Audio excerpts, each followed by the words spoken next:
Kia ora, Poppy here from Aotearoa, New Zealand, commonly known as.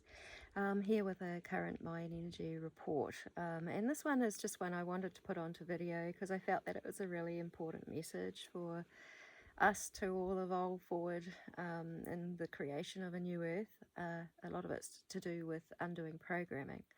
So I've written this post, but I'm just going to read it as well. Okay, so I've said program to care or to compete. 8 read in the Death Trecena, the 5th day of 18 of NIGHTWAVE 110 in 4 water, and that's in the Death Trecena. So a lot of death energy.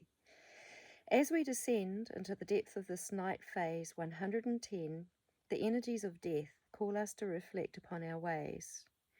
Do they birth the qualities of a new earth, such as equality?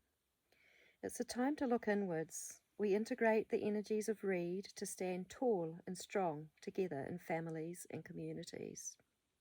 The patriarchy has programmed people, and most especially men, to stand out and to be set apart with the energy to compete for status and success, to hold off their emotions and strive.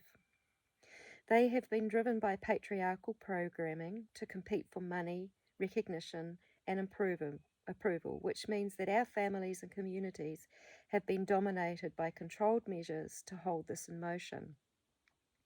It's a time when the more feminine ways are needing to rise to birth equality for both men and women, to adjust and model true equality to our younger generations, and to cease neglecting our more vulnerable aging generations. As the commerce system is most purposefully changed by those who created it, we each have the opportunity to return to nature and really care for one another. For those who still hold on to the patriarchal programming, if you choose to contribute to the ushering in of the equality of a new earth, it is time to release the programming that causes you to put commerce before care. It is time for you to surrender completely in faith and trust in the divine plan that the creation of unity consciousness calls forth.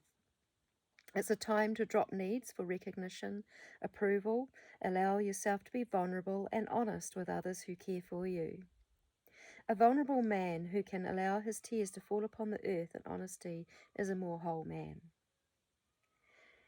If the dominant strongholds of patriarchy are held, the disharmony in families and communities is lacking, and pain and suffering remains. As women, in general, we have learned to care without financial reward, to love and tend to others, to consider our families and communities first, and have had to learn to consider ourselves as equals in order to keep pouring our love on others without drawing from an empty well. Many of us kept giving in impoverishment and great stress and challenges due to the patriarchal mindsets that have dominated humanity.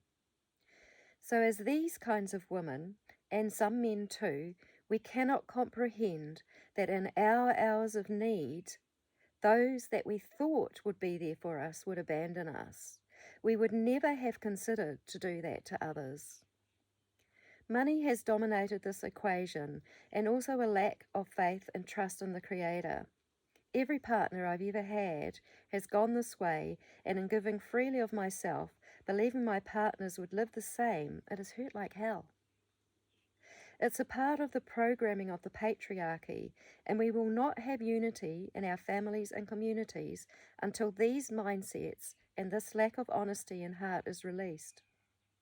We will probably all have related things to release in order to birth the equality, harmony, and ease that I see in the new earth reality.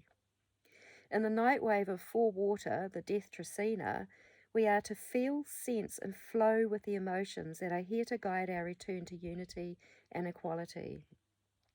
We are to forgive all that has caused pain and suffering, offering it to the fires of purification that burn in the blood of our beings to transform us and transcend a patriarchal era.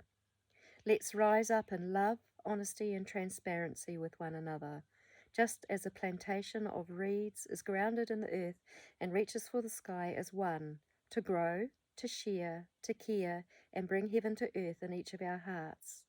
And so it is. And this is an intuitive and experiential perspective of the current Mayan calendar, energies of the ninth waves of creation of unity consciousness, with forgiveness, with hope, and an enormous amount of patience for the birthing of possible equality. We're in a very epic time within the Mayan calendar, where all the 9 levels of consciousness have culminated so that we could actually have learned what it is to be in separation. We've learned what it is to be governed by science and technology and religion and politics and these things that are becoming other things that are becoming outmoded, because we are transcending that with our consciousness. And it's time for us to really, really take hold of unity consciousness, inclusiveness. So that's really the message that I wanted to leave today. It's got so much to do with the undoing of programming that has held things, you know, in this status quo for quite a long time, that we are seeking to free ourselves from. And it does rely on human consciousness. Our consciousness is with the earth, and we need to return to nature, return to love, and return to ourselves. Stand strong and tall together in communities of care, to really care for one another. May it be so. Tialo tu siala ti shia kole duro washala isia kayalam voro shala diara kalera sandiala kurabe shala. Blessings, everybody.